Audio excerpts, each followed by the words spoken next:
सुंदर सी महिला थी और मतलब सुंदर थी, जिसे कहना चाहिए बहुत ही खूबसूरत सी। वो मारपीट करने लगे तो लोगों को थोड़ा सा पता लगा भी ये तो इनकी बीवी नहीं है, इन्होंने ऐसे ही कोई औरत रख ली। फिर वो एक दिन सारा जब उन पर दबाव पड़ा, उन्होंने रात को अपना सब उनका सामान वामान समेटा, पैसा वैसा ले चुके थे और रात को फरार हो गए। ऐसे में कोई और पड़ोस का था जो लगातार उस पर मतलब लोग का नरपशु है, इनकी आप बात नहीं समझ सकते।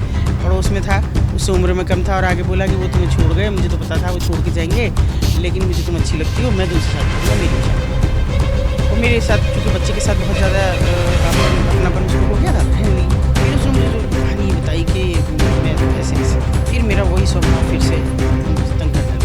उनका भी कोई अपना वजूद उस वक्त नहीं था, मैं पढ़ ही रहे थे।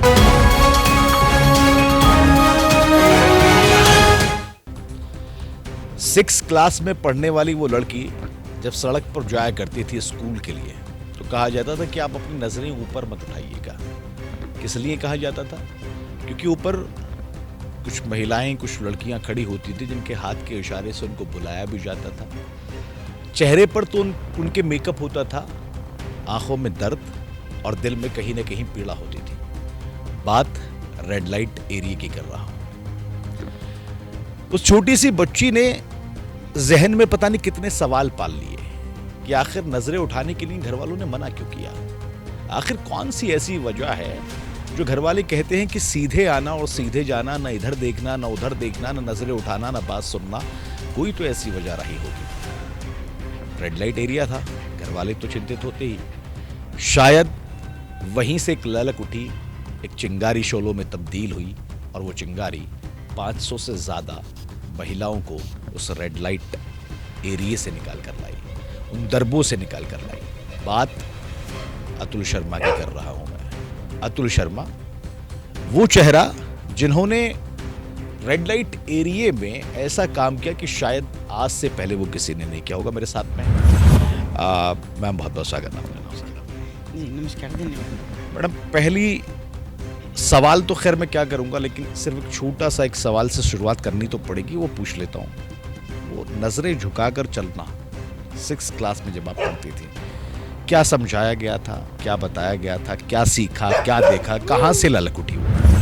देखिए, मैं जिस जगह से आती हूँ, जो मेरा मायका है जहाँ से, वहाँ के हर घर की यही कहानी आज भी है। अब तो चलो बंद हो गए, लेकिन उससे पहले मतलब ये सब चीज़ें मैं अगर 50 साल याद करूँ, क्योंकि मैं 61 में मैं चल रही हूँ, तो लगातार ये था सब कोई। जैसे ही बच्चे स्कूल जाने लगते हैं, और चूँकि वही एरिया पार करके स्कूल जाना पड़ता था लड़कियों को, खासतौर से जो गर्ल्स कॉलेज थे, ऊपर नहीं देखना, ऊपर नहीं देखना। बाजार में जब जाओगी तो ऊपर देखना ही नहीं है बिल्कुल भी। अब हर आदमी में, एक बच्चे में तो खासतौर पर क्यूरियोसिटी हो जाती है, ऊपर क्यों नहीं देखना, ऐसा क्या है ऊपर कि हम ऊपर ना देखें। तो चोरी छिपे देखें तो फिर जो दुकानदार हैं सभी, चूँकि गली मोहल्लों के थे, तो वो बुला के कि बेटा ये ऊपर देख रही हो, किसकी बेटी हो, बताएंगी उनकी बेटी हो। अच्छे घरों की लड़कियां नहीं देखती हैं ऊपर। एक और हिदायत, मतलब हिदायतें घर से ही नहीं थी, उस बाज़ार में भी हिदायतें थी, तो कोई भी मतलब ऐसा नहीं था। तो हम फिर धीरे धीरे ये होना शुरू हो गया। मेरा थोड़ा विद्रोही स्वभाव था कि जो दुकानदार ने एक बार रोक लिया, उसके सामने तो बिल्कुल ऐसे चले, आगे चले तो फिर से देखा कि कुछ है। अच्छा, वो ज़माना थोड़ा सा डिफरेंट भी था, क्योंकि तब वहाँ हारमोनियम की शाम के वक्त आवाज़ आती थी, तबलों की आवाज़ आती थी, और शाम को हमारा कभी जाना होता नहीं था, मतलब कभी कहीं निकलना तो होता ही नहीं था उस समय में, केवल स्कूल गए, आए और फिर अपने घर रह गए। वो हारमोनियम और तबले की बात हमको तब पता चली जब जन्माष्टमी पे वहाँ पे एक बाज़ार, मतलब फुल डोर लगता है हमारे यहाँ, सब मंदिर वंदिर सजाए जाते हैं, तो स्वाभाविक है सभी बच्चे जाते हैं, पेरेंट्स लेके जाते हैं, तो तब वो आवाज़ें आती थी। तो एक दो बार चूँकि स्वभाव ऐसा था, तो मदर को पूछा, मदर ने डांट के लगाए, 2 थप्पड़ भी और कस कस के लगे कई बार, तो कि क्या है को पूछती है उसको, उसी बात को पूछती है बार बार। और वहाँ अच्छी औरतें नहीं रहती, उनकी तरफ ना देखना है ना सुनना है, वो क्या कह रही हैं क्या नहीं, वो नाचती गाती हैं। तो ये भी सवाल मेरे लिए ख़राब था, नाचती गाती हैं, नाचते तो हम भी जब शादी ब्याह में होता है तो सारे घर की बहुएं भी नाचती है, सब नाचते हैं, तो अच्छा कोई जवाब नहीं है मेरे पास, तो वहाँ ऊपर नहीं देखोगी बस और सुनोगी नहीं उनके बारे में कोई बात। वो एक लगातार क्यूरियोसिटी बनी रही, क्यों क्यों क्यों। फिर अर्ली एज में शादी हुई, तो तब भी कोई ऐसी, वैसे एक घटना और हुई कि एक लड़की मेरी कॉलेज में, जब मैं कॉलेज में आ चुकी थी तो कॉलेज में पढ़ती थी, और एक दिन मैंने उसको उतरते हुए देखा उधर से, और अर्ली मॉर्निंग का टाइम था, तो मुझे खटखट की आवाज़ सुनाई दी, क्योंकि वो बैसाखी से चलती थी, ऐसे ही यूँ ही निगाह चली गई, तो देखा तो वो उतर रही है, उसकी निगाह भी मुझसे मिली और वो एकदम वापस लौट गई। वापस लौटने के बाद ये हुआ कि वो 5-6 दिन तो बिल्कुल मिली ही नहीं कॉलेज में। बहुत मैं ढूंढती रही, अभी कहाँ गई। क्या उम्र रही होगी इस वक्त मैम आपकी और उस लड़की की? बस 16-17 साल, क्योंकि तभी कॉलेज हम एंट्री किए थे, इतनी भी नहीं थी, कमी थी। तो फिर एक दिन वो मिली, नज़र बचा के निकलने लगी, लेकिन मैंने उसको रोका कि भाई मुझे बता तू वहाँ क्यों थी। और मुझे बड़ी नाराज़गी थी उससे कि वहाँ तो ख़राब औरतें रहती हैं, ये क्यों वहाँ। तो तब उसने मुझे बताया कि हाँ ख़राब औरतें हैं, उन्हें सब ख़राब कहते हैं, पर मेरा भाग्य है कि मैं बदसूरत हूँ, पैर ख़राब है, जन्म से मेरा, मुझे पोलियो है, तो मैं उस धंधे के लायक नहीं, और इसलिए मुझे पढ़ने का मौका मिला। और मैं चाहती हूँ कि पढ़ लिख के अपनी माँ को यहाँ से निकालूँ। क्योंकि माँ तो ऐसे भी निकल सकती है, अगर उसको जाना है तो। तुम अपना कहीं घर रहे, अगर तुम्हारा किराए पे ले लो। तो वो कुछ जवाब नहीं दिया, मतलब मुझे निरुत्तर छोड़ के वो लगट गई। और उसके बाद कभी बात भी नहीं की, हम जाते आते कॉलेज, लेकिन वो बात नहीं करती थी, क्योंकि मुझे भी डर लगता था कि कहीं किसी दिन फिर ऊपर गई और मैं बात करने लगूँ इससे, और मेरे घर का कोई देख ले या दुकानदार बता दे घर में जाके कि ये तो वहाँ फलाने की लड़की से बात कर रही थी। छोटा शहर है, कस्बाई मानसिकता का है, लोग एक दूसरे को जानते हैं। ये तो बाहर आउटर में बस गया, ये इसकी नहीं मैं बात कर रही, लेकिन जो मेन सिटी है वो छोटा शहर है थोड़ा। तो फिर कोई ना कोई, मुझे लगता है कि शायद ऊपर वाले की मर्ज़ी रही कि मैं वहाँ कुछ करूँ। शादी हो गई, एक बेटी हो गई, दूसरा बेटा अर्ली एज में, बहुत अर्ली एज में मेरी शादी हुई। तो बेटा मेरा 1 महीने का था, तब कोई महिला हमारे इर्द गिर्द रहने आई, पड़ोस में रहने आई। उससे बहुत, वो मेरे बच्चे से बहुत ज़्यादा लगाव रखने लगी थी। और हालांकि मेरी सास थी उस समय, और वो मना करती थी कि नहीं इसके बच्चे नहीं हुए, और ये कौन औरत है, कहाँ से इसको बच्चा दे देती है। पर वही फिर मेरा स्वभाव आड़े आता था कि मैंने कहा मैं कुछ नहीं बिगड़ता, देखने दो ना, वो खेल रही है इसके साथ, खेलने दो। बड़ा अच्छे से, मतलब मेरा भी बहुत ध्यान रखती थी, क्योंकि अभी जच की थी। लेकिन फिर उसने मुझे जो बताया वो मुझे स्तब्ध करने के लिए बहुत था। उसने बताया कि मैं दरोगा की बेटी थी, और 5 साल की उम्र में किसी की रंजिश पापा की हो गई, पिताजी की हो गई मेरे, और वो मुझे उठा के ला के गोरखपुर मुझे बेच दिया। वहाँ मुझे धंधे में उतार दिया गया, मेरी कौन सुनवाई करने वाला था। और फिर एक मेरे गांव के आए, और मैं उन्हें पहचान गई, वो तो नहीं पहचाने उसको क्योंकि उम्र हो गई थी उसकी, तो लेकिन वो पहचान गए, ये पहचान गई। और इसने कहा कि मैं, और इसने चाचा जी बुलाया उसको कि मैं उनकी बेटी हूँ। तो वो तो सब ठीक है। वो मेरे लिए पहला कड़वा अनुभव था जब उसने कहा कि, उन्होंने कहा है कि चाचा जी ने, कि वो तो सब ठीक है भाई, मैंने तो पैसा दिया है। यानी उनके लिए देह धर्म बहुत बड़ी चीज़ थी, बाकी सब बाद में था। कितनी दिन तक वो वहाँ पे रही, क्योंकि जैसे उसको बेचा गया 5 साल की हो गई थी तब, जब आपके पास आना जाना शुरू? हाँ, जब मेरे पास, जब वो नहीं, वही सज्जन उनको निकाल लाए, एक दिन वो उसको निकाल लाए, क्योंकि वो कहती रही, और वो रोज़ जाते रहे, रोज़ वही सब रिश्ता रखते रहे। वो उनके लिए तो औरत मर्द जैसा रिश्ता था। वो चाचा जी बुलाती थी। अल्टीमेटली उन्होंने एक दिन कहा कि भाई तुम सारा जेवर और इकट्ठा कर लो। मैंने अपना ट्रांसफ़र करा लिया, वो सरकारी नौकरी में थे, और मैंने ट्रांसफ़र करा लिया दूर यहाँ से, ताकि ये लोग पीछा ना कर सकें, और हम चलेंगे यहाँ से। और वो आगे लड़की उनके साथ उतर के चली आई, सब जेवर इकट्ठा करके, रात को औरों का भी इकट्ठा किया, और सुबह भोर में वो चोरी छिपे 4 बजे वो वहाँ से निकल आई। रात तो नहीं होती है, सुबह 4 बजे उनके लिए निकलना मुफीद रहता है, तो वो निकल आई वहाँ से। वहाँ ला के उन्होंने यहाँ रख लिया मेरठ, और आसपास बताया कि भाई मेरी बीवी है। लेकिन फिर उनके बड़े बड़े बच्चे थे, वो आने लगे, वो मारपीट करने लगे, तो लोगों को अड़ोस पड़ोस में पता लगा कि ये तो इनकी बीवी नहीं है, इन्होंने ऐसे ही कोई औरत रख ली है। तब तक भी ये नहीं पता था कि भाई ये कोठी से है। फिर वो एक दिन सारा जब उन पर दबाव पड़ा, उन्होंने रात को अपना सब उनका सामान वामान समेटा, पैसा वैसा सब ले चुके थे, और रात को फरार हो गए। यहाँ से उन्होंने ट्रांसफ़र फिर कहीं और ले लिया। अब वो बेचारी अकेली थी, ऐसे में, मतलब उसको छोड़ के फरार हो? हाँ, उसको छोड़ के फरार हो गए। ऐसे में कोई और पड़ोस का था जो लगातार उस पर, मतलब लोग हर जगह नर पशु हैं जिनकी आप बात नहीं समझ सकते। पड़ोस में था, उससे उम्र में कम था, और आगे बोला कि वो तुम्हें छोड़ गए, मुझे तो पता था वो छोड़ के जाएंगे, लेकिन मुझे तुम अच्छी लगती हो, मैं तुमसे शादी करूँगा। मेरी भी शादी नहीं हुई।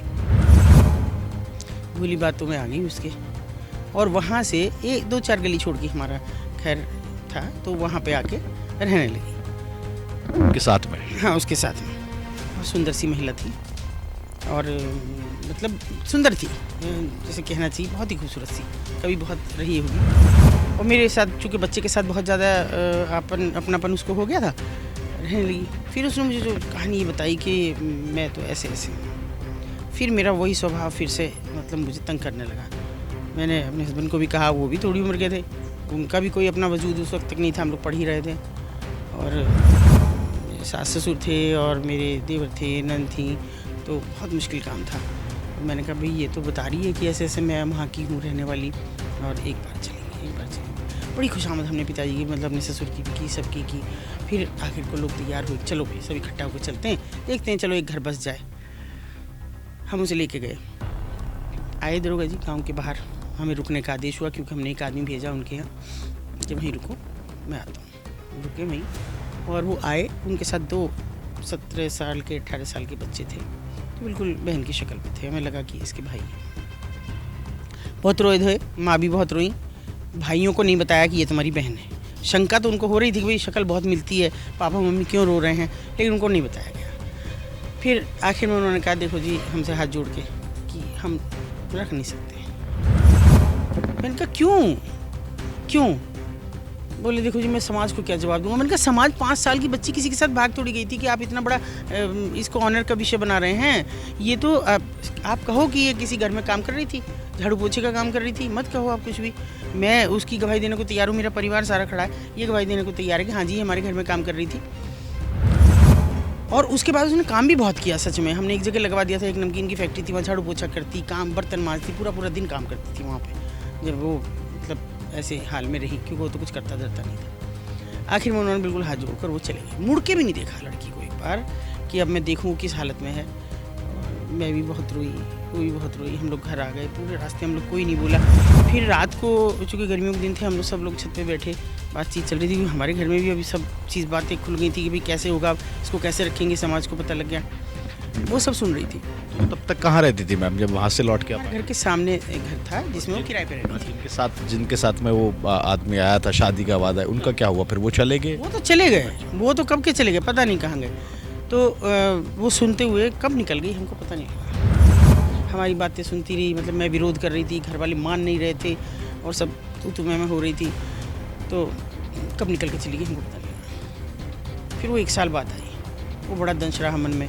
1 साल बाद आई, 1 साल बाद बड़ी सजी धजी थी, अच्छे खासे कपड़े पहन रखे थे, बहुत फल मिठाई टोकरा वोकरा लेके आई। तो भाई दूज का दिन था, तो बोली मैं गोविंदा बुलाती थी मेरे बेटे को, बोली मैं गोविंदा को राखी बांध, वो टीका करूँगी भाई दूज का।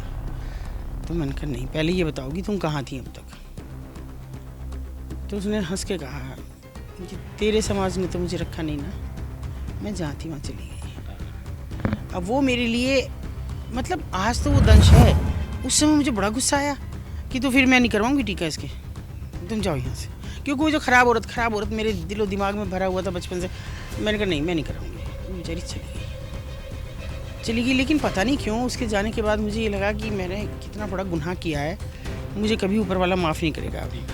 हाँ, कभी माफ़ नहीं करेगा। अभी ये समय था कि मैं उसको रखती, और भी कुछ नहीं, वो जहाँ रह रही थी रहती, मेरे बच्चे को टीका कर जाती, उसके मन को संतुष्टि हो जाती। अपने 2 भाई देखने के बाद शायद वो ज़्यादा विचलित थी, तो लेकिन नहीं आई।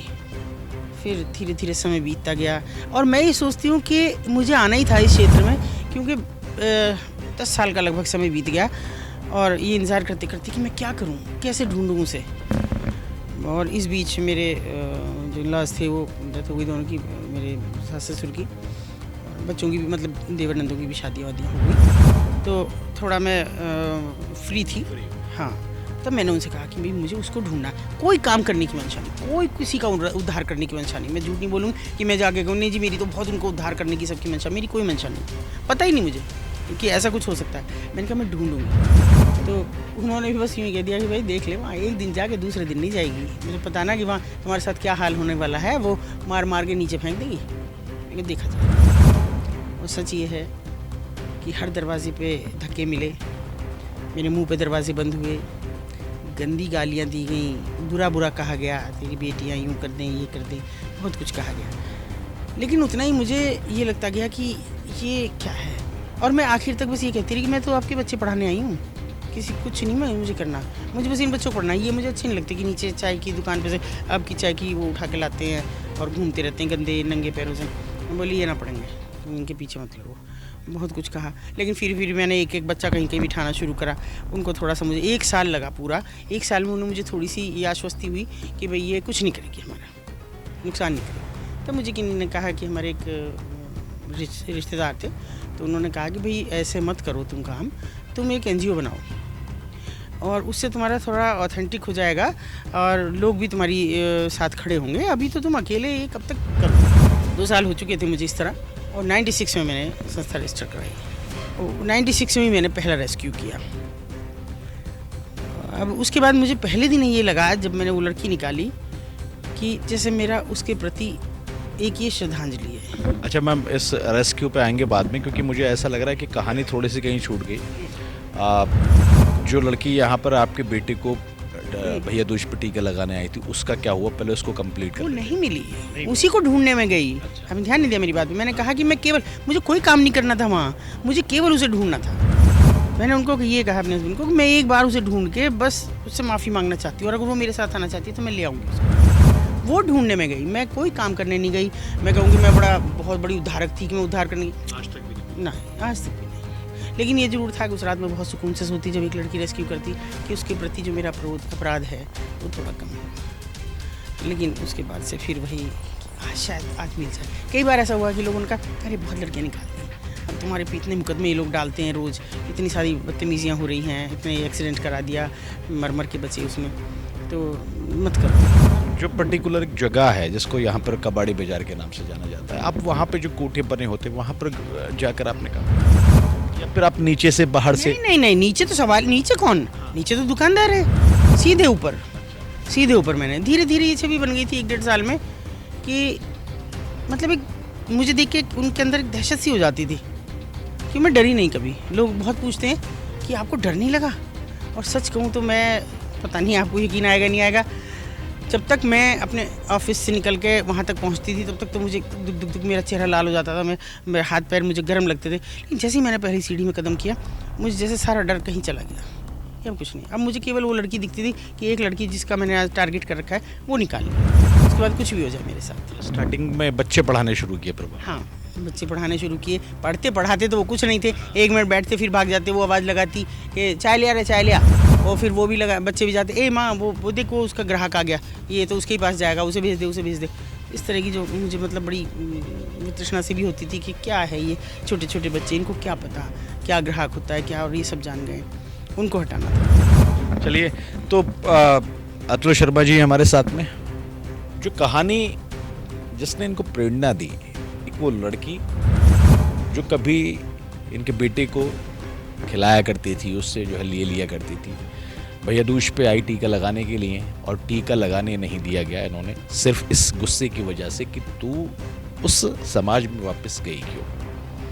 वो ललक नींदें छीन बैठी इनकी, चैन सुकून सब गवा बैठी, और वहीं से फिर ये शुरू हुई फाउंडेशन की शुरुआत, एनजीओ की शुरुआत, और फिर उस पर काम करने की शुरुआत। ये पहली कड़ी है, पहला पार्ट है। दूसरा पार्ट में लेके आऊँगा, और उसमें पहली उस लड़की के बारे में, कैसे उसको वहाँ से निकाला, उसके बारे में मैं जो है अतुल जी से पूरी कहानी आपको बताऊँगा, और 2-3 कड़ियाँ जो भी हैं उसके बारे में हम बातचीत करेंगे अगले पार्ट में।